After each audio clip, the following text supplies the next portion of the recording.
in high school, nowadays, understanding how the transfer culture is going, is that still alarming when you have a guy who has transferred to multiple schools in high school?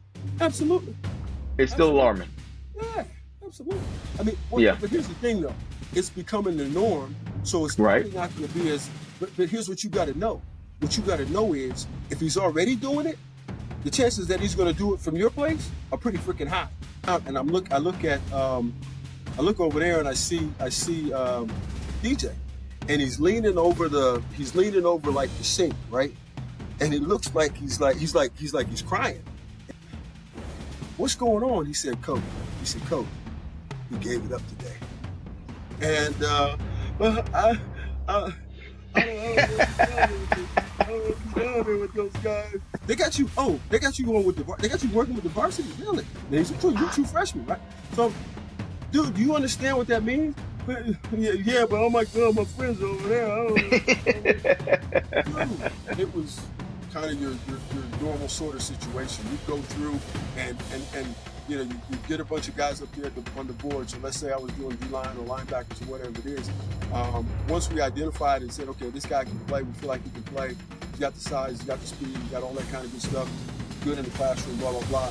Now you just go ahead and rank them, right? You rank them how you want to take them.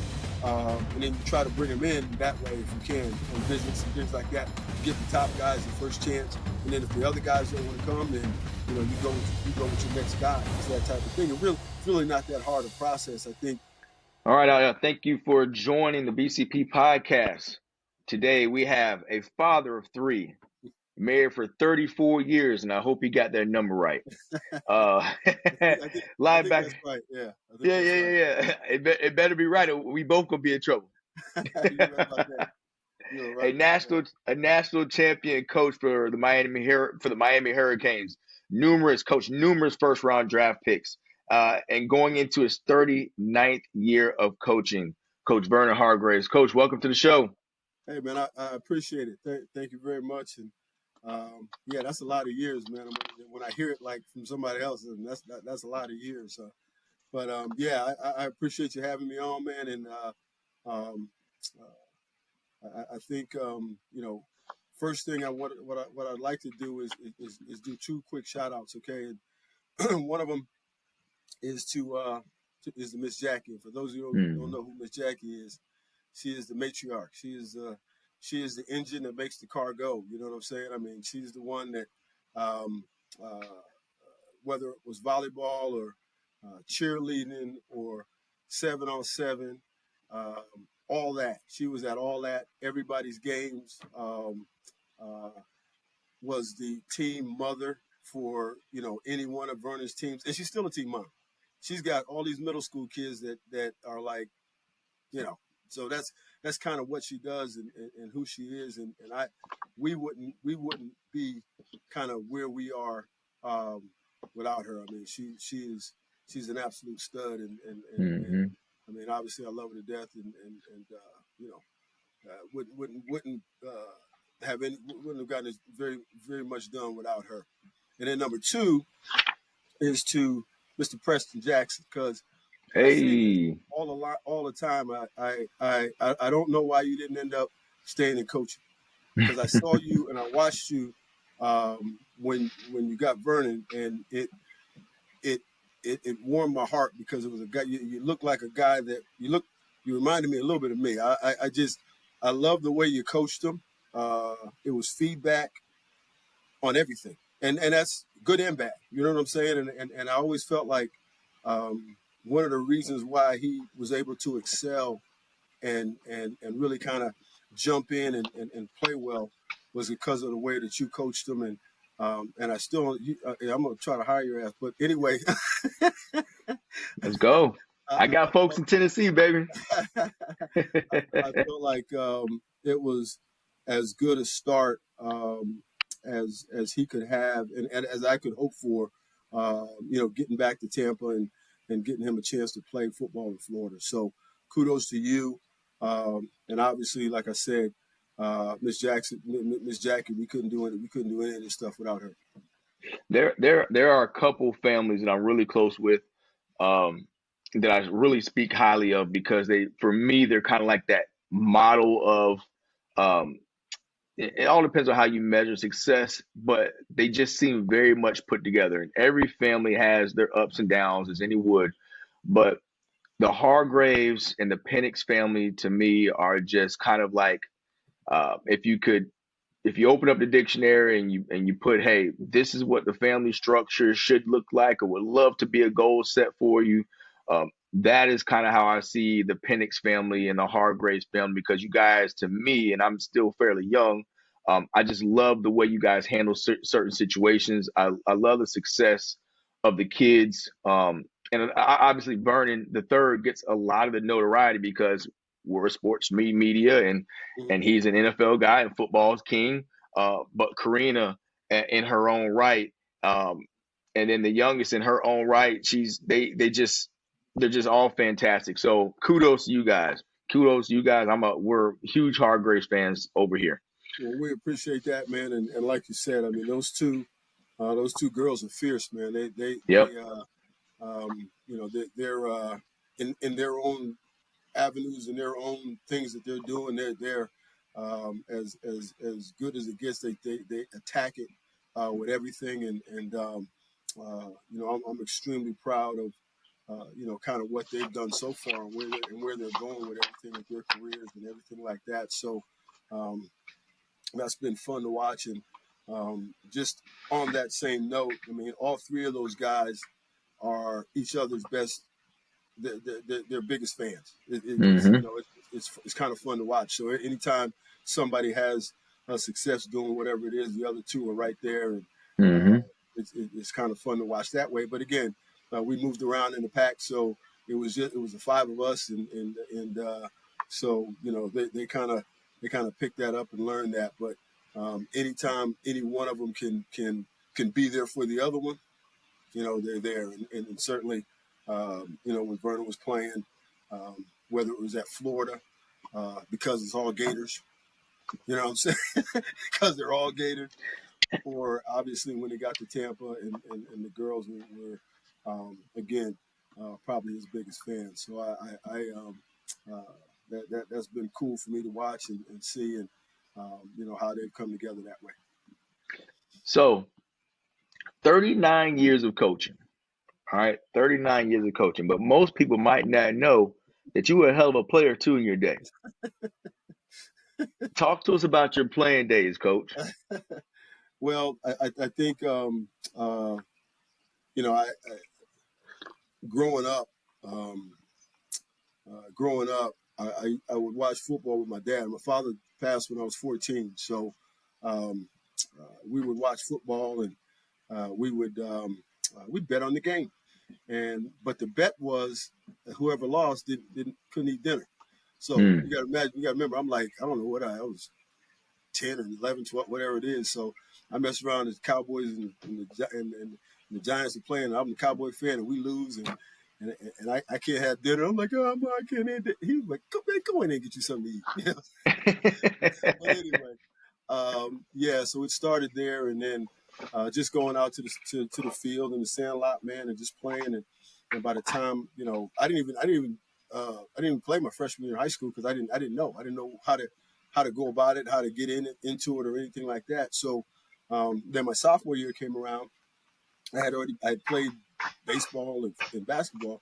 So then I figured out what time when I could go and get involved with football. So um, started off playing defensive line, and Mm-hmm. then as I was playing, I was like, well, coach, I think, you know, if you let me stand up, I might be able to. I could probably tackle some more guys. I could Right. probably.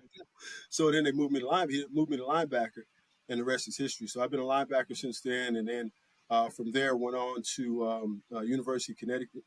University of Connecticut, played there for 3 out of the 4 years, and Mm-hmm. because back then, I mean, we weren't redshirting and doing all that kind of good stuff. You know what I'm saying? It was you Right. just go ahead and play, and you know, I was on a kickoff team as a freshman, blah blah blah, all that kind of good stuff, and just went ahead and played. So myself and the other linebacker, John Dorsey. John was a fourth round draft choice for Green Bay for the Packers. Um, I got a chance to go to Cleveland with the Browns for a cup of coffee. I was in camp for a cup of coffee, got cut at the last one, and that was cool. I got a chance to kind of see what that looked like. Mm-hmm. Always had the idea of, well, not always, wanted to have the idea of getting paid to play football. But Right. so what ended up happening was when I was in camp at Cleveland, there were Sam Ritigliano was the head coach. So there were a Okay. couple guys there from Italy that were there to watch and kind of just observe and see how everything went. So I got a call that December and said, "Hey, would you want to come over and play football in Italy?" And I was like, "Football in Italy? What are you talking about?" And it's not, we're not talking the NFL now. We're talking like the Italian league, and it's still going right now, believe it or not. But Okay. it was kind of just getting started. So I was like, "Okay, yeah, cool." But let me ask you something. If I don't like it, can I go home? I'm Right. 23 years old. I'm like, yo, I don't know what another country is going to look like. So anyway, I go over, um, and and as I'm doing it, I'm playing and I'm coaching, and Okay. then when I'm there, I'm playing and I'm coaching the kids, and because they were just getting started with football, you know what I'm saying? It was like stealing, man. It was like, and by the time I left, I was there for 5 years, and by the time I left, they were really playing pretty good. Guys were playing good. They were Okay. playing better. They had figured it out, all that kind of good stuff. And then during that time, uh, I would play in the spring. So I'd get there like in January. I'd play up until we got beat or got out of the playoffs, which would be somewhere around June or July, whatever that was. And then I come back, and at the beginning of it, I was just going back up to UConn and that's and coaching in the fall as a Mm-hmm. grad or GA or whatever you want to call it. And Yep. then eventually, and after doing 5 years of that, eventually I got a full-time job in '90, and that was the end of the football career. But just had a blast, man. Learned how to speak Italian, blah blah blah. And the kids and Miss Jackie still, we're trying to get back there. We're trying to get a trip. We just can't get everybody scheduled, timed up to kind of get that done. But because she came over like a couple of times when I was there, and Okay.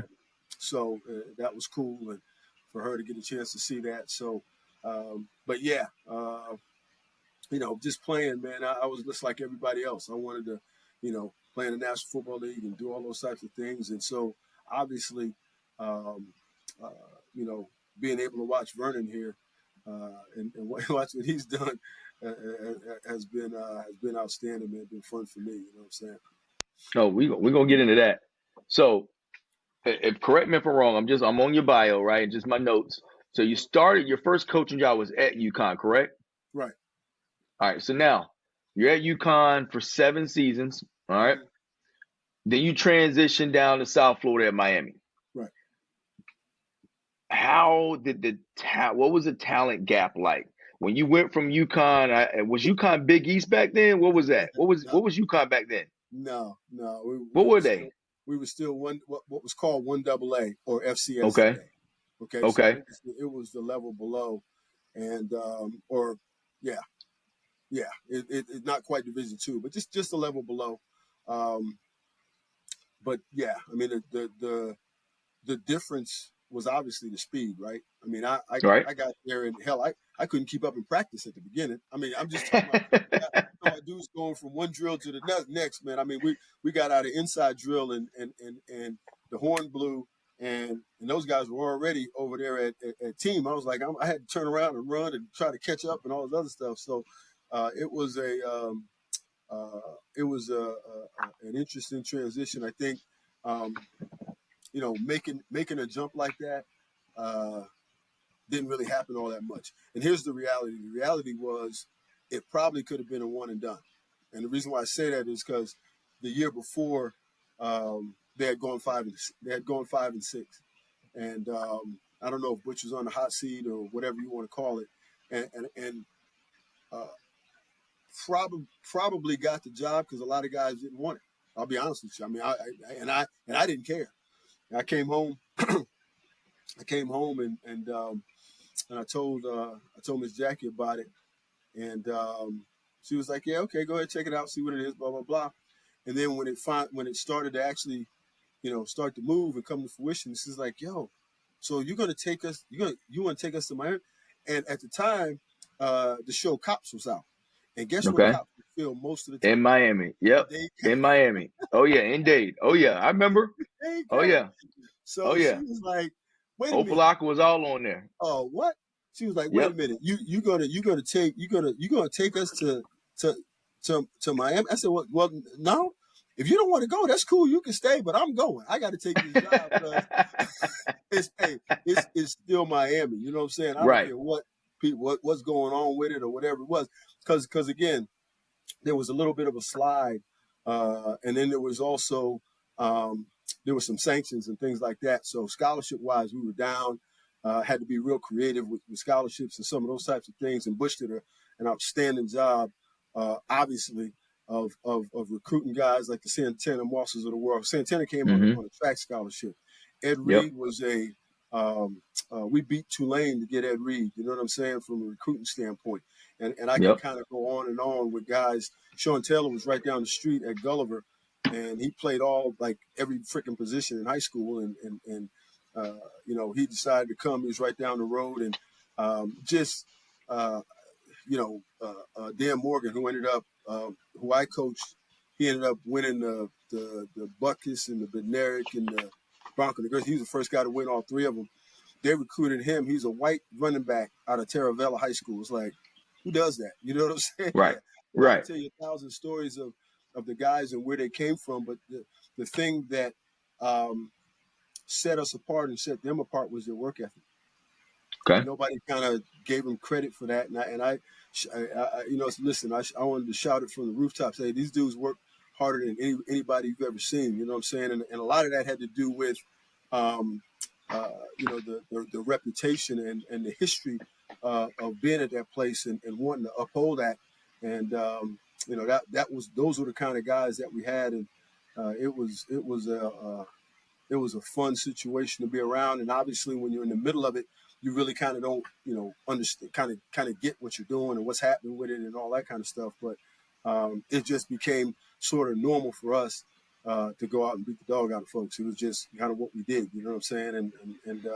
Um, there's no doubt in my mind that we won one national championship, and we should have probably been three. We should have been three times. You know what I mean? Because Right. the year before they put Florida State in, and we beat them. You know what I'm saying? And the BCS computer or whatever it was like 135 to 134 or something stupid like that. And so we should have been in against Oklahoma that year, and that would have been we would. I'm not going to say what I want to say, but it would have been good for us. But anyway, and then we came Right. back. We went, did what we did against Nebraska, and then obviously the whole, um, you know, Ohio State. the Ohio State flag game and all Yep. that mess. So Yep. yeah, and between the flag and then between that and getting Willis went down Yep. because we came out in the second half, dog, and it was like the first half we were kind of like, we were sleepwalking a little bit. We came out in the second half and the offense was rolling, man. They were pounding the ball. It Mm-hmm. was nuts, and we were feeling like we were supposed to be. You know what I'm saying? It was like things Yep. going the way it was supposed to go. And then he went down, and things kind of went sour from there. And then when the flag thing happened, it kind of took a lot of the air out of us. I don't want to make any excuses. They're a good team, whatever, but that kind of took a little bit of air out of us, and we weren't able to recover. But yeah, it was a great run, man, and I just to have been a part of that, and probably one of the better teams in college football history, right? One of the better. What do you mean one of the better? Come on now, coach. You being modest. Regarded Yeah, as the best team in college football history. yeah. I And mean, I kind of want to stay there. Right? So regarded as the best, I can say it. You may not want to put a stamp on it. I'll say it. Regarded as the best team in college history, right? We all love the U. Part 1 and part 2, ESPN 30 for 30. Everybody's seen it probably 3 or 4 times, right? mm-hmm. When we watch the U, we all get, especially us Floridians, we get excited about it because everybody kind of wants to go behind to know how this team got so good. And you Mm-hmm. kind of said, "Yo, these guys work." What they don't show is, we know the talent, but they don't know how hard they work. Mm-hmm. Stay there. Who was the driving force in that locker room? And pause for a second while I give you a chance to think about it. And the reason I ask you this question is, in my opinion, there's only two guys in the locker room. All right. Mm-hmm. There's a guy who's the most talented, and Mm-hmm. everybody's going to give him the respect because he's the most talented player. Then Mm-hmm. there's that guy who's going to kick everybody's ass and make sure that he falls, that the whole team falls in line. And you're either one of the two of those guys, or if that player is the same player, you're in real good shape. But if Right. you have those two guys in your team, you're going to be able to patrol your own locker room and have a lot of success. Mm-hmm. All right. So now I go back to you. Who was that dude that was going to kick everybody's ass in the locker room? They were going to listen regardless. Well, I think I don't know. I think we had a little bit more than two, Mm-hmm. but the absolute and obvious ringleader was Ed. Okay. Now Vince was kind of like, Wolfwick. He didn't take nothing from nobody. You know what I'm saying? Right. And he was a guy that, yeah, he would kind of, he'd be housing dudes and that. So, but believe it or not, Kenny Dorsey was kind of was a guy that had the locker room's ear as well.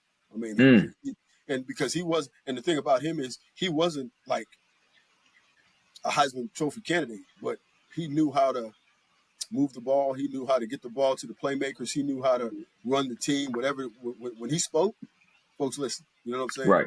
Right. It wasn't hard to figure out. So I think between those two guys, they were kind of the guys that that kind of spearheaded it. And at every position, right? At every position, there was a guy that could speak up if need be.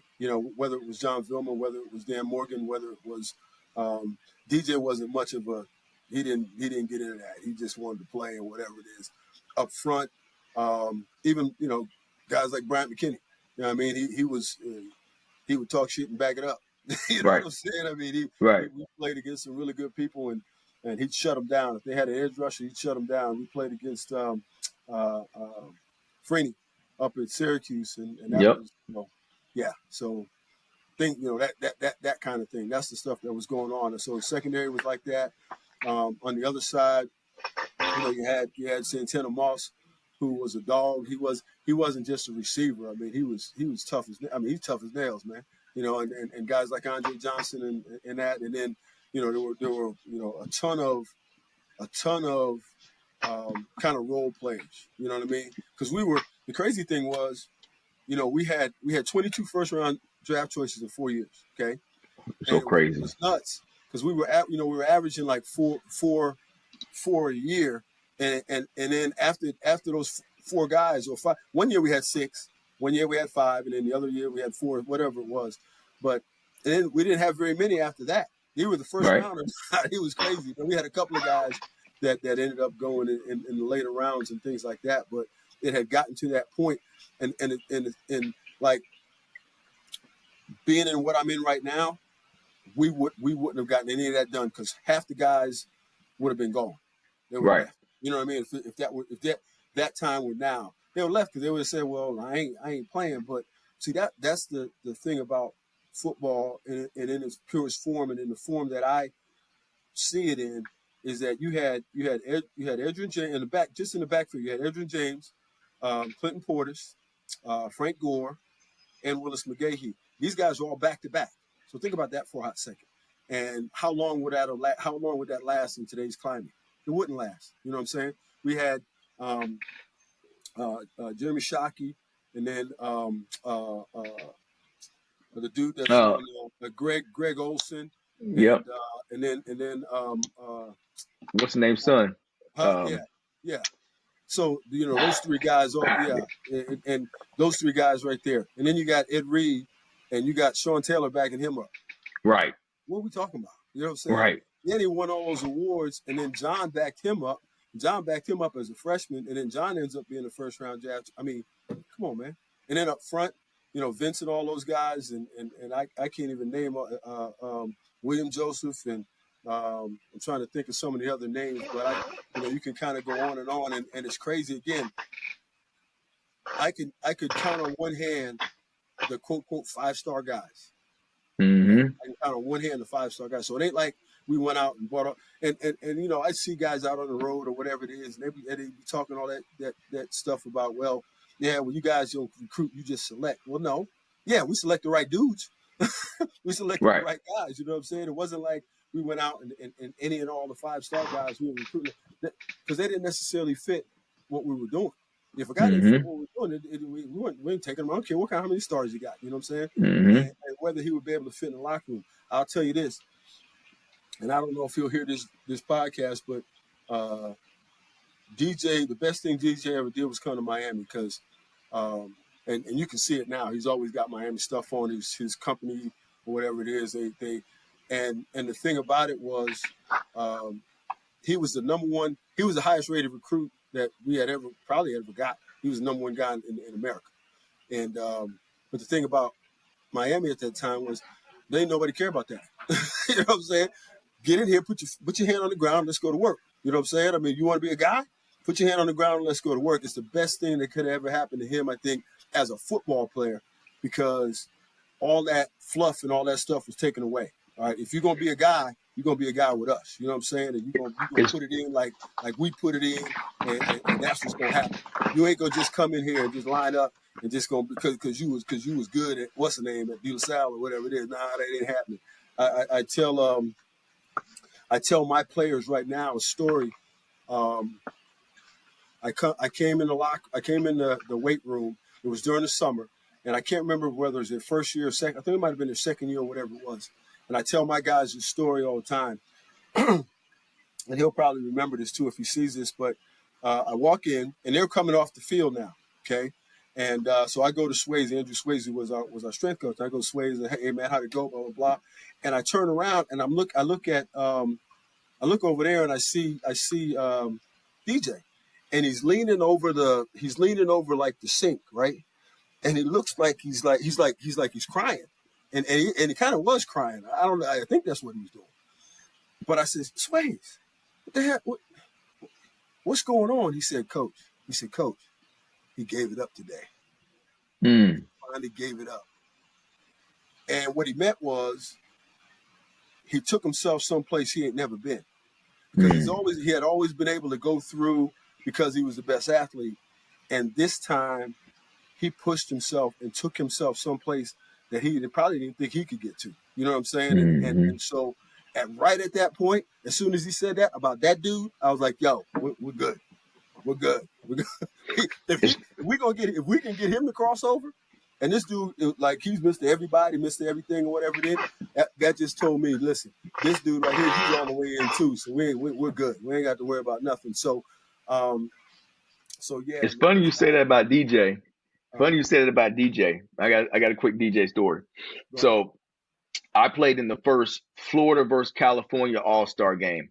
All right. And that first one was out in Cali. So I think it was the first night we got to Cali, both teams set together. We're in the same kind of, I guess, conference room eating dinner. All right. And we had some dudes on that team. Abram Elam.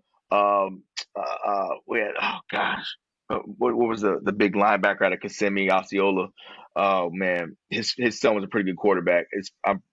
We had some dudes in that team, so we go out to Cali, and at this time, DJ Williams was the number one recruit in the nation. And remember, we had no internet back in 2009. Internet was just kind of popped up, but you weren't really on the internet. Everything is in magazine form. So in that time, we always had the magazines in our hands, and we're checking who the best recruits was that whole night. USA Today. Absolutely. They give you the whole. Yeah, yep. He was the guy when you opened it up. It was a big ass in the middle. Correct. So, and DJ, DJ was put together. So we get to Florida, cocky Florida cats like we are. We're in the dinner, and they're giving the whole spiel about the All-Star game, and they're welcoming us. And one of the Florida cats stood up. One of the administrators was like, all right, any other questions? One of the Florida cats stood up, was like, yo, who's DJ Williams? You just got to put eyes on him, right? So DJ stands up, and we're all like, oh. He said, I'm DJ Williams. So we're all like, who put you together? Mess around and find out, right? Dude, because, he's rocked up. And a lot of folks know DJ played running back also. So DJ was the number one athlete in the nation, and he played running back. he had a few good runs in the All-Star game, but it always sticks out to me when he stood up, how he was a grown man at 17, 18 years old, right? So now he gets down to Miami. Now you're telling this story, all makes sense. Like once he clocked in, once he kind of knew that he was just he's a normal guy like everybody else, and he clocked in. He, like you said, he gave it up. Boom, that's when you got the great player out of him. Yeah, That's when you yeah. got a great player out of him. Because the first year he wasn't, and I don't want to make this a whole DJ podcast, but the first year he didn't know how to play linebacker. I mean, he couldn't, because all he did in Cali was just run around and tackle. And so Right. he had a bad shoulder, and we had to play him at running back and all this other kind of stuff. That's why if you would ask the question, who should have been the backup to Danny, it should have been him, but it ended up being John, because John was he was one of the smartest guys I've ever been around. Understood everything. I mean, that's why he was able to play at 6 foot and 225 pounds and be a force, because he knew what was going on and what was going to happen almost beforehand. So he had a little bit of jump. What he lacked in the speed department or whatever it was, he made up for with that. And so he knew what was going on and what was happening with it. So, I mean, just all those guys, man. I mean, it was so much fun just to. And at the end of the day, I mean, we just had to get him on the bus, right, or the plane. We just had to get him on the bus or the plane, man. And I think we had one scare, which was Boston College, and that was the one where Ed, Ed had, yep. But that was another, and I tell I'm with the D line, and I tell them, all the drills and things that we do. And, we used to, our D-line coach at the time, Coach Mark, would teach those guys if they're getting cut, hands down and then hands up. Well, that's exactly what our guy did. And that's why when the ball ricocheted, hands down, hands up, turn to get out and stack. Well, he did exactly that. And as soon as he turned to get out and stack, the ball hit him in the chest. You know what I'm saying? So just doing all the things that you're coached to do on a day in and day out basis and throughout the ball game, because you don't know when it's going to, you know what I'm saying? You don't start doing freelance and doing some crazy stuff, because this was right at the end. Dog, they were getting ready to go down. It was going to be over. Game was over. I don't even know why they threw the ball. They shouldn't have thrown the ball. They could have gone in. I think they might have been able to just kick, because we couldn't stop it. We weren't stopping it. It just wasn't happening. The running back would have been. I don't know who he was, but they were and more importantly, they were stopping us on defense, because they were playing an 8-man front, and I mean, just loaded up on the run, man. And we were staying in our eye back stuff, and we came out in the second half in 11 personnel and spread them out, and that's what allowed us to kind of get a couple touchdowns or whatever it was, and put ourselves in a position to win. But yeah, that was a scare, man, and it was like, man, this thing might be getting ready to come to an end right now. You know what I'm saying? No. Got it. William Green. Yeah. It was Willie Green, bro, because he torched us too. Yeah. He torched us too. Willie Green killed us, bro. We were playing at Boston College. He got busy. Yeah, I don't know how many yards he had, but it was. He went for like 200 on us. Yeah, because and Mike Rumph was the guy he was the corner. Rumph was the corner. I think he's coaching at Miami now, but he was the corner that kind of got his hand on the ball or whatever it is. So that was as big a play, and all the time that I've been there, for us to keep moving and get done what we got done. So that was good stuff. So now you coached all these first rounders, NFL guys, and eventually end up raising one. Yeah, how about that? So let's transition there to Vernon playing Pop Warner, coming up through the youth ranks, middle school, whatever the case may be. You're at ECU coaching. He's playing there. You guys are in Carolina. Tell me when you thought, I might have something in my boy, my second born. I might have something here. When did that come about? When did his football career get going? Well, I mean, going out and starting to play there in Carolina, it was, I don't know.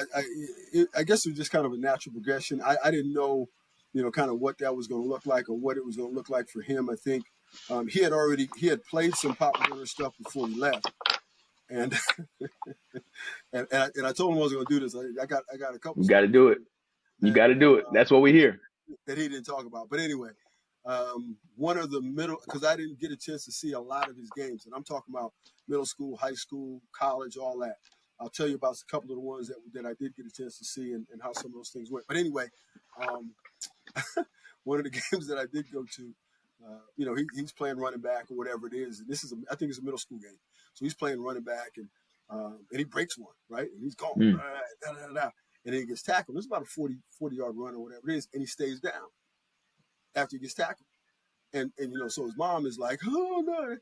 And so I just kind of walked over and he's down there laying around. And I looked over at him and I looked, I said, man, get your butt up and let's go. He was tired. So he popped right up, ran back to the huddle, and it was like, and his mom looking at me like, yeah, that's all it was. Let's go. Right. All right. Let's get out of here. So anyway, as far as the high school part was concerned, I know I had a chance to watch him the first time he started playing corner. And I know he talked about it a little bit last night. And one of the other guys had started, and then he got in the game later. And then they threw like two outs to that side because I guess they knew they saw him go in as a young. He looked like a freshman, you know what I'm saying? A little skinny and freaking big shoulder pads and all that. Mm-hmm. So he goes in the game and they throw it out, right? And then they throw another out. Mm-hmm. And I know what's coming. The out number's coming, right? Let's go. Yeah, the sluggo's coming. So I hate to say this, but I'm yelling, "Hey, they're coming back to you!" And so that happened. And then he goes up, and he didn't pick it, but he knocked it away. He was kind of like all over it. I mean, he was waiting for it, blah blah blah, and he couldn't wait to get off the field and come over and say, "Dad, I knew they were setting me up, Dad. I was ready." At least he's into kind of into it. Now, prior to that, okay, and I told you I was going to tell you this story prior to that, and I told him I was going to tell you too. I get a call in preseason from Miss Jackie. She's like, "Hey, you might want to," and because at East Carolina, it was right around the corner. The house was right around the corner, so it wasn't that far away. "Hey, you might want to come home. Vernon don't want to play no more." I said, "What?" He said, "Yeah, he don't want to play no more. He crying. He don't want to go to practice. Da da da." So I go home and I sit him down. I'm like, "Yo, what's going on?" And well, I don't want to be down there with those guys.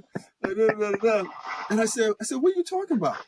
He said, "Yeah, I got me down there with the varsity guy." I was like, dude, do you understand why wait, they got you going with they got you working with the varsity, really? And he said, "You're a true freshman, right?" So, dude, do you understand what that means? Yeah, but oh my God, my friends over there. Dude, do you understand?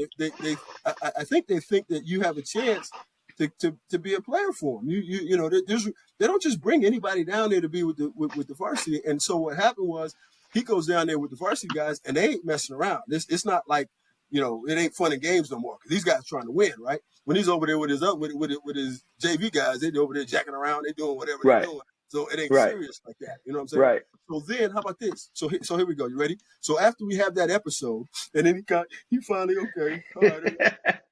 This fool comes back 2 weeks later. Dad, they don't. I should be starting, Dad. They got some other guy in front. They're playing the seniors, Dad. I should be starting, Dad. Man, so that's kind of where it started getting going right there. From there, he told you the story about going to the 7-on-7. I mean the Team Tampa deal. Okay. Yeah. Because what I did was I went to Newburgh, and Newburgh is the guy that told me about it. So I'm talking about, dog, we got off the freaking plane. We basically got off the plane, and I was like, "Yo, when does this thing happen? Because I got to get him over there because I want to see where he's at. Let me see." Right. We you know what, the timing part of it was crazy because I if there was nothing else that I wanted to have happen, was I wanted him to play football in Florida, because it's Florida, man. You know what I'm saying? Right. And it just so happened, and I'll tell you the story about Karina after this. It just so happened that we get the job in Florida when he's a you know what I'm saying, and we come back. Yep. And Yep. I'll talk about Karina after this one. But so anyway, we get there, and I got to drag it. First of all, he don't want to get in the car. He don't want to go. Dad, who's this guy here? I don't want to go over there. He's probably scared to death, right? More like that's it. Probably more than anything else. He wouldn't say that. But anyway, so we got to get him in the car, and then when we get there, I almost got to damn pull his ass out of the car. So I get with Newberg, and I said, Newberg, tell me about these dudes, because I didn't know who they all were. I knew who some of them were. I said, who's the best receiver? Who's the best receiver? Well, it was probably Nelly back then. Probably Nelson. Yeah, it was Nelson. Yeah. Yep. So Nelson Aguilar. Yep. Well, yeah, you know what? I saw that Aguilar. He committed to USC already, right? Bet. Yep. Okay, cool. Hey, come here, man. Come here. Okay, they're gonna get warmed up or whatever it is, and you go cover that dude right there. That's the guy I want you to cover right now. Go cover him. And so the first time he goes out there, he kind of like, okay, let me see what this thing gonna look like right now. You know what I'm saying? He goes and does his thing, and he kind of hangs with him a little bit, and then like 2 reps later, it's like, oh, okay, all right, come on, let me see what back here. You know what I'm saying? So right about then is a little bit of it. You know what I'm saying? Just for him to go ahead and take that challenge on, because initially it was like, and then he started to fall into it, and it was all them dudes, man. The twins were out there, and Dante was out there. I was recruiting Dante. Yeah. And I wasn't going to get him, but I was recruiting him. So I had gotten him to a couple of games. He was wearing a USF shirt and all this other stuff. Mm-hmm. But anyway, so yeah, that kind of is where it started, right? You know what I'm saying, as far as kind of seeing what that was. Now, I will say this too. Larry Scott, who shout out to Larry and Howard. Yeah, I was just working for him for the last 4 years or whatever, and we were together at USF. So at some point in time, and this was probably after that, like after he'd already kind of been at Wharton and done some other things or whatever it was, and he'd come over to the house, and we'd go out back and have a soda pop and just kind of talk mess or whatever it was. And we got to talking about him and everything else, and it was like, well, yeah, for me, I was like, yeah, he's all right. You know what I'm saying? And Larry was like, yo, what you talking about? Who are you talking about? That dude right there? That dude's a guy. I'm like, it is a guy. Because I didn't like, I'm dad. I'm looking at him like, I see him every day. You know what I'm saying? So it's like, Larry's like, yo, I don't know what you talking about, dude. You might have one right there. I'm like, oh, really? Okay. And then I remember going to one of his high school games. Mm-hmm. And it was kind of like the first time I'd seen him and had been there in a long time. And I go out to the game, and I never told him this. And I'm in the stands, and I'm looking out on the field, like, who is that? And this dude was like, he looked like bigger than everybody else, right? I'm like, who the hell is that? Damn, they look big old butt and legs and everything. I'm like, who the hell is that? And it was him. And I was like, oh, damn, he looked like a guy. You know what I'm saying? Like a guy. I was like, man, he looked like a doggone guy. So anyway, let me go back. Talking about getting to Florida. When we got to Florida, or back to Tampa, Karina had, prior to that, right? Karina had talked about going to University of Florida. She came home after her freshman year. We're in Miami now. We're in Miami. So she starts high school in Miami. She comes home after her freshman year, sometime during and says, Mom, Dad, I think I want to go to Florida. Now, they're Canes. I'm like, yo, Florida? We can't, man. Florida State? Man, I can live with that. Florida? Come on, man. So anyway, this is after her freshman year. So this goes through all the way up until we leave and go to North Carolina. We go to North Carolina for her senior year, and it ain't changed. So she applies to Florida, Carolina, Virginia, NC State, all the schools in that area. Gets into all of them. And then she does get into Florida. And I'm like, Oh boy. Okay, you go to UNC, right? It's right around here. Hey, we got in-state tuition. All that. No, Dad, I want to go to Florida. So 36,000, man. I was like, yo, really? That's what we got to do. And then we get the job at USF, In in-state state. tuition. That's Yeah, right. worked out good. Worked out good. So she ends up going to Florida. Vernon ends up following her, and then baby girl, who is she's the real Coach Hargreaves, by the way. All right, Right. baby girl is the real Coach Hargreaves at this point. I'm old. I'm out of Mm-hmm. it. She's the real Coach Hargreaves. She's getting it done up there at App State with that volleyball, man. She's got them going. So and then she followed suit, and they're all there and all that kind of good stuff. So it's it's kind of been fun to watch and. Um, uh, Let me ask you. watch Let me them all let me grow. ask you this. Let me take me back to USF. All right, and just kind of like that process. So now, because USF was Vernon's first offer. All Mhm. right, take me through the process you had to go through as a coach to put his name on the board for USF to offer him. Let me tell you something. The just the whole, and I don't know how much a factor that was for Skip and I and down the road or whatever it is. But the dad part of me wanted him to play at the highest level he could play at, just to see what he could do. Obviously, the coach part of me wanted him to be with us because he'd make us a better team. Period. You know what I'm Right. saying? But I also knew that there were it was a probably really good chance that wasn't going to happen. Now we Mm-hmm. went through the whole thing, and I mean, he grew up in their house. You know what I'm saying? He was around skipping them for years or whatever it was. So yeah, that was a tough situation. And he talked about not wanting. He never put out a top three or top five because I all I want and his mom was killing him. His mom was like, "Why don't you just put USF in your top three so Dad could be all right? He could feel better about it." I was feeling some kind of way, and he was feeling some kind of way, and she was feeling some kind of way, and he was Yep. like, "Yo, I don't want to do none of that. I ain't trying to Yep. do all that stuff. Blah blah. Blah. All I want to do is go where I want to go." And Yep. I've been telling the story for, you know, 10 years. I mean, he took one official visit. That's it. Now he Mm-hmm. went to those other places. I took him we went unofficially to like, where did we go? Shoot. We went to Yeah, I Clemson. wasn't. We went to Yeah. Clemson, Alabama, I Tennessee, think you Notre Dame, didn't you? Andy, and I believe Notre Dame. Yeah. I think we 'Cause I went think we talked about it before you went up Yeah, there. no, yeah, we started at Notre Dame. I'm sorry. Yep. Because we did like a 4 or 5 day deal just before I had to go back to camp. So we Yep. got in the plane, landed up there. Went to Ohio State too. And Urban took it. Urban, we were out there in the shoe or whatever it is, and it was empty and it was cold and all that. Oh man, Yep. I don't know if you ready. And he was like, "Yeah, man, I don't know if you're ready for this." And he's looking around. He's like, "Yeah, I don't wear whatever." You know what I'm saying? But anyway, yeah. So we did a whirlwind like 5 day deal or 4 day deal of hitting all those places and um, sat out with Coach Saban for a hot second. You know what I'm saying? They had his locker all set up for him, all those types of things. So and then all those places, great places, right?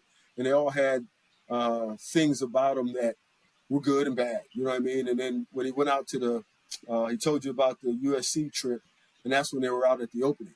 So when they were at Right. the opening, they Yep. went to USC, and then they also had a chance to go up to Stanford. And at that time, that's when Coach Mace was up there. You know what I'm saying? Okay. And they were playing, they were playing great defense, man. They were beating folks they wasn't supposed to beat with people they wasn't supposed to beat them with. You know what I Yep. mean? So and that's one of the reasons why I'm here right now. I wanted to kind of see what that looked like, or what that thought process was, or whatever it is. But you know what, I say that, but I, at one point I called them because people had just started running all the zone read stuff, right? Okay. And like Oregon and some of those teams were killing folks because they would they'd motion the guy through and they'd run the zone read or whatever it is, and then they hand it off on the jet sweep, and then everybody's running to the jet sweep. Then next thing you know, they hand the ball off and don't give it on the jet sweep, give it to the running back, and he bangs his head on the goalpost. Well, I'm trying to figure out, hey, how you differentiate and all that kind of good stuff. So those are some of the questions that I asked him, and Jackie, Miss Jackie, she was like, man, this dude, if Stanford was over here in Florida, hell, he'd be at Stanford, just because that's the way she felt about him, and their visit and everything else, because they had the other brother was the head coach. Who's the one that they finally fired and kind of Yeah. you know what I'm talking about. Yep. I can't name escapes me right now, but yeah. So that was a good situation. Just but that place and USC, it wasn't going to happen because of the flight and being away from his mom and all that kind of good stuff. So yeah, it ended up being, and then Karina's already there, so she's pumping it Right. up. You know what I'm Yep. saying? And T-Rob and those guys did a heck of a job, and Muschamp, those guys did a heck of a job. Well, hell, Dan Quinn was in my house. The same Dan Mm. Quinn that just got his Commanders to Yep. damn near to the Super Bowl. Yeah, he was in Yep. the house too. You know what I'm saying? So he was a part of that whole process. And um, but anyway, yeah, I think just all the things that go into trying to make this whole thing work, man. It's been been kind of an interesting deal, to say the least. We can't leave out. We got a few more minutes, but I don't know if you know this, but my first cousin is Chad Jackson, Mm-hmm. who played at Florida and at one point was the reception leader for the Mm-hmm. University of Florida. Mm-hmm. Chad played under who was before Muschamp? Oh Zook, gosh, he came after Zook, Spurrier. Who came after okay, Spurrier? Zook. Zook. He played under Zook. He played under Zook before Coach Meyer got there. Mm-hmm. All right. So when Vernon went to Florida, I was like, keep this tradition going. I love that Florida pick. Now Mm-hmm. we got a veteran coach of almost 40 years and a high school. Our audience is high school athletes, so, and I can't let this go. I want you to tell us as much as possible how detailed that recruiting board is and the processes that go through those recruiting boards. And you guys are moving guys around, who are recruiting, not recruiting. What do we want? Who are we going after? And then how the portal impacts that also now. Well, what I'll tell you is that first of all, the portal's taken over, and this we could start a whole nother podcast if you wanted me to just Okay. talk about that. Okay. We get into the whole We probably need to.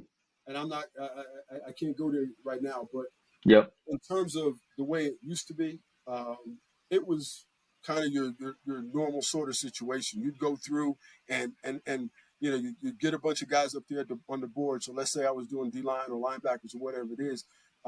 Once we identified and said, okay, this guy can play, we feel like he can play. He's got the size, he's got the speed, he got all that kind of good stuff. He's good in the classroom, blah, blah, blah. Now you just go ahead and rank them, right? You rank them how you want to take them. And then you try to bring them in that way if you can on visits and things like that to give the top guys the first chance. And then if the other guys don't want to come, then you go with your next guy. It's that type of thing. It's really not that hard a process. I think just like you talked about. I heard you talk about being that third guy, a fourth guy, Yeah. right? And they took the top three, and Top you know three. what? Yeah. So you end up going to Notre Dame. Yep. Yeah. You got to go to Notre Dame. Don't even try I it. wanted to be a Gator though, man. Hey, listen, don't even try it. I ain't trying Wanted to to be hear a all that. I Gator, don't man. know. You go settle for Notre Dame. You're something else. No, But but anyway, there's always that SEC. If you think oh, no doubt. you think you're a dude, Right. you want to play in the SEC, and a lot of Mhm. folks just don't understand that. And Vernon kind of hit on it, like I believe in me. And at the Mhm. time, me coming out of high school, Florida guy, super cocky, I was top rated. I want to be in the swamp. There you I go. want to play against Miami. I want to play against Florida State. I want to be in that level of competition. Didn't happen. And the only way I was going to stay in the SEC if I was going to play for the school I wanted to play for, and that was Florida. That didn't happen. But anyways, There so you go go. ahead. So yeah, so that's really kind of what ends up happening, man. I mean, we don't. There were guys that sometimes at the end you take a chance on a guy. Um, John Vilma. I'm standing there with Butch, and we're sitting there watching his tape, and the conversation was, "Hey, listen, he's 6 foot, he's 195. I mean, he's a 4'8" guy. I mean, but he's smart. He's right around the corner, And how about this? And I don't know, he'll never hear this, but yeah, if nothing else, he can be a really good special teams guy for us. You know what I'm saying? That type of thing. Sean Taylor, hey, listen, he's got all kinds of. He plays all different. He's a jack of all trades, master of none. So V, here's what's going to happen. You're going to get him first. You can play him at linebacker. We'll see him. But no, we're going to start him at safety. Then V, you'll get him. You know what I'm saying? Because if he can't play safety, so I never got him. The rest is right. But like today, what's happening is the guy that would be, so let's say you got 25 scholarships. Those last 20, 21, 22, 23, 24, those guys, you would take those guys, and those are the guys you took and you put them in the weight room, and they, a year from now, 2 years from now, oh, you got one. You know what I'm saying? This guy's, he's pretty good. He's not ready now, but we want to take him. So they're not doing that no more. You just go to the portal and find that guy.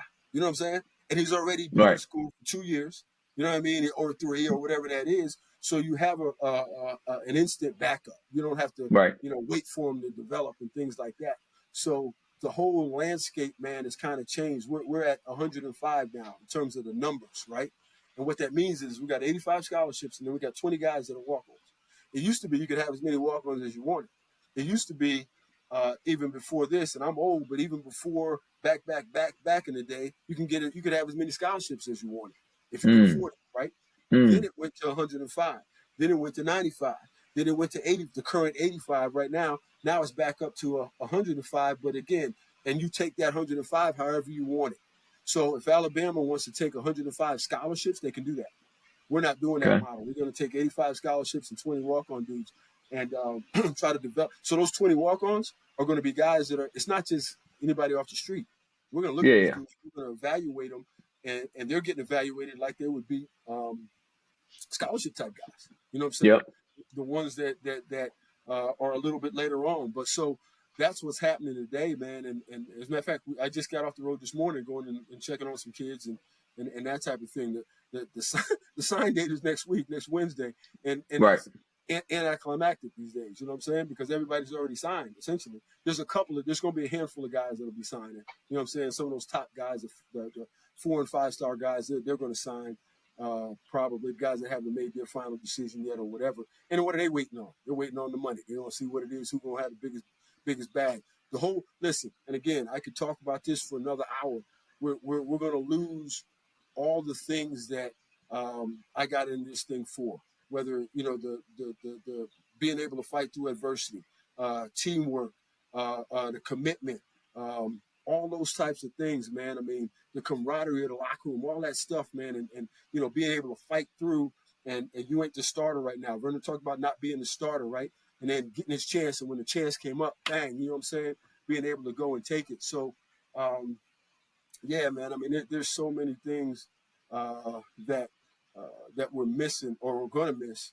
And here's the last thing is that, and because I know we're going to get out of here, the unintended consequences, they're not coming up right now.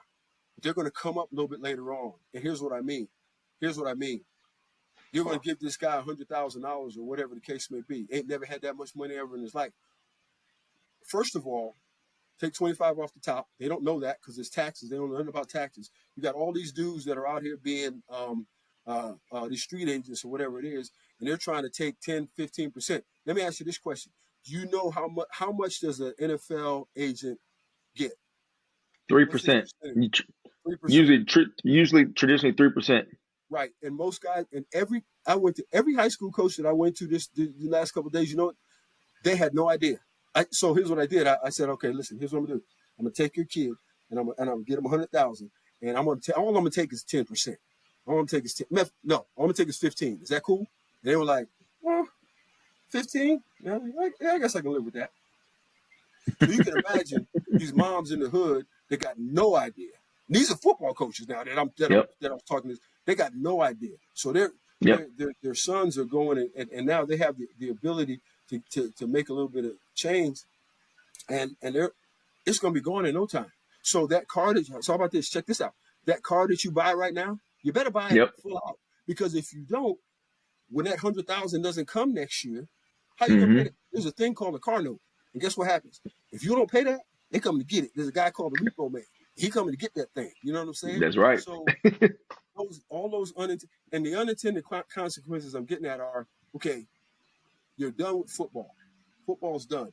Now you're out in the real world, and your boss comes at you some kind of way. And what are you going to do now? Are you going to be able to figure it out?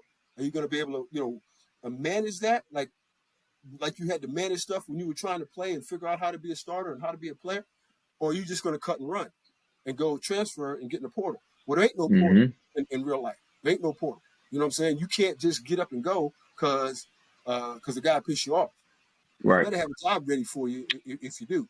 You know what I'm saying? Right. Well, so we're going to lose a little bit of that with this whole thing because and there's guys that have been at 4 different schools already. Already. And so where's your alma mater? Who are the guys that you're going to hang out with? I mean, what does that look like? You know what I'm saying? I mean, let me ask you this before you go. Before we go, we got a few more minutes because you sparked the question. All right, because guys have been to multiple schools, right? In high school nowadays, understanding how the transfer culture is going, is that still alarming when you have a guy who has transferred to multiple schools in high school? You talking about a high school guy that's transferred to do? Absolutely. It's still alarming. Yeah, absolutely. I mean, Yeah. but here's the thing, though. It's becoming the norm, so it's Right. probably not going to be as. But here's what you got to know. What you got to know is if he's already doing it, the chances that he's going to do it from your place are pretty freaking high. You know what I'm saying? And we lost a kid this year to his fourth school, and you know what? We looked around. I was like, why are you surprised? He's already done it. It's like quitting, right? The first time you quit, and that's why I told all the kids, listen, if you're gonna start something, you finish it. I don't care what happens, you just finish it. Because the first time you quit, it might be it's a little hard, right? But after you do it the first time, pretty easy the second time because you've already done it. Right. So all these guys that jump because it ain't going real good, or they ain't playing right away, or the money wasn't right, or whatever it is, and then they jump. Well, guess what? Next place they get to, as soon as they ain't playing, and they say, "Hey, listen, we're not renewing that thing," because that's what's happening. Guys are going and taking the bread, and they ain't playing good, and it's like, well, we ain't renewing that. You ain't do nothing. So now they got to go to the next one and try to see what they can get over there. And then what happens is now they go from big. I remember there's a story about a kid that went from UCLA to Colorado, and now he's at I don't know, Podunk University, some daggone place. He went from that to, you know what I'm saying? Because of the money, instead of staying someplace, sitting your butt down and learn how to be a football player, like it used to be. You know what I'm saying? Go ahead and earn your stripes and all those kinds of things. I got a couple other stories for you, but I'll save those for the next time. Right? I got one last question. All right, so let's review real quick, Okay. just for the viewers. All right, coached at UConn, Miami, FIU, East Carolina, South Florida, Houston, Arkansas, Missouri, Howard, and now Middle Tennessee. Right. Who was the best player you coached? The best player. Man, it's probably going to be, it's probably got to be a toss up between Danny and John. Just as a player, I mean, those two guys obviously. I think they both went number 11 in the draft in their prospective drafts, and then all the awards that Danny got and everything like that. So from that standpoint, I think those two guys. I had a kid at East Carolina, C.J. Wilson. Okay. CJ was a 2-time Conference USA Player of the Year.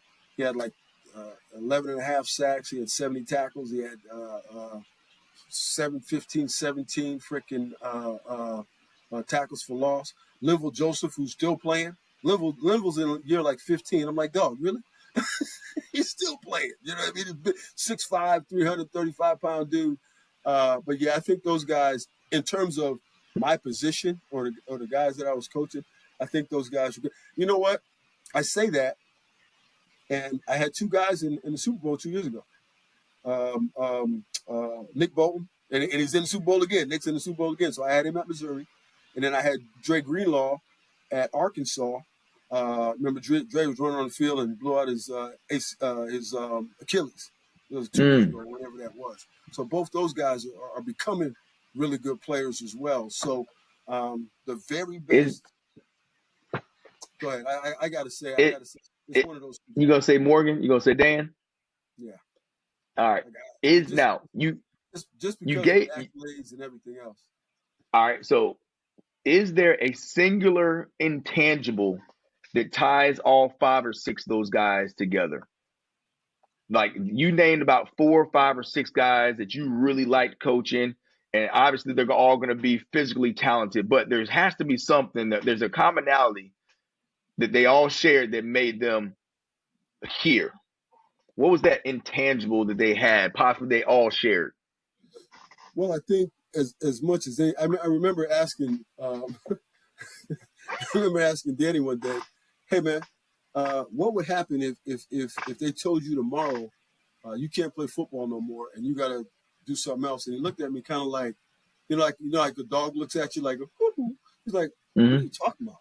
Can't play football? There ain't no such thing as that. What are you talking about? There's no way that would ever happen. You know what I mean?" And it Right. was like they're they're all so kind of driven and just love the love for the game.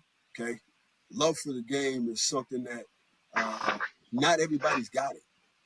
Like truly, true. They say they love it or whatever it is, but I don't think like everybody has it. And one of the things that I've learned over these 39 years is that just because guys play doesn't mean they get it.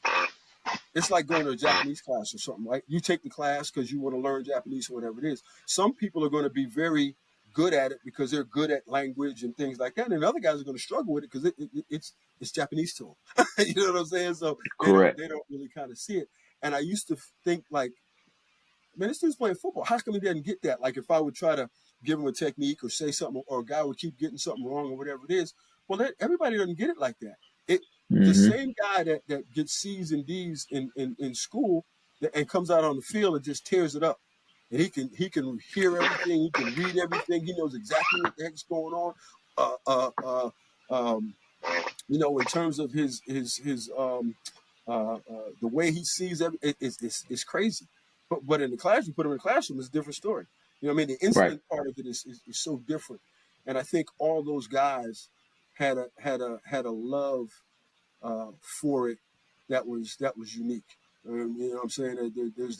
That's the part of it that kind of makes it unique. Because I got a lot of guys that they like to play. You know what I mean? They enjoy playing. Yep. Is it the end of the Yep. world? Not necessarily. But for those guys, it was probably about the end of the world. You know what I'm saying? It's like, yo, I don't know what you're talking about. I'm playing. I don't care what you say. You know what I'm saying? It's going down. So yeah, I think that's the biggest deal, man. But yeah. The, Oh, you know what? How much time I got? I got 2 seconds. I got to do this story. take it. Story. Go. This story. Here it is. Okay, so I told you I never had a chance to I didn't get very many chances to go see Vernon play. And so we played a bowl game. I was at Houston, and we played a bowl Okay. game in Fort Worth, Texas. And it was Pitt. And it ended up being one of the top bowl games of all time. We ended up coming back from like a, I don't know, 14 or 21 point deficit and went to overtime. I think we won in like 2 or 3 overtimes or whatever. And the overtime part is the part that's jacked up because we were supposed to get on a plane, me and the girls, all 3 of us, or 4 of us, excuse me. We were going to get on a plane and go to Birmingham to go watch Vernon play because they were playing East Carolina. Okay. And so we go to overtime. So we mess around and I'm gonna make this story a little shorter. We mess around and we missed the daggone connect. We flew to Houston, missed the connection, and so it had 2 choices: either stay in Houston because I had my place there. We could either stay in Houston or try to find a way to get to Birmingham so I could go watch it. We get a car, and the girls were like, Karina's like, "Yeah, Dad, let's get a car and let's drive. I'll help you." 9 hours later, she's in the back Knocked out. out of there. She ain't that. So we get there. I get a chance to watch them play, and ironically, they drive down the field. They're a touchdown down, and Vernon gets the pick in the end zone. to win the game. Hurricanes East Carolina. My gosh, you know what I'm saying? I had just left them not too long ago, you know what I'm saying? And Yeah. it was just so ironic, you know what I mean? And everybody's like, it would have to be him, you know what I mean? So I just wanted to share that story, man. I thought that was a fun one, and yeah, to have an opportunity to go and watch them and with the girls and all that kind of good stuff. But I got to shout out my girls, man. They're something else. They're phenomenal. They are Well, absolutely phenomenal. So it's been a I pleasure, appreciate you Coach. having me, man. This is big. This is big time. Um, and if you ever want to have me back on again, I'll think of some other stuff to talk about. Oh yeah. Oh yeah. We got Portal. We got NIL. We got a whole Yeah, bunch of stuff we got a can whole talk bunch of about. Man, stuff. anything. Absolutely. Hey, so this is a pleasure for my man, Coach Hargreaves, Yes, father sir. of 3, husband of 34 years, coach almost 40 years. Man, this has been a pleasure. I appreciate you coming on and spending some time with us. Absolutely, man. Wouldn't listen, anytime. Anytime, My man. man. All My right, baby. man. You take care. All All right, baby. right, Coach. Yep.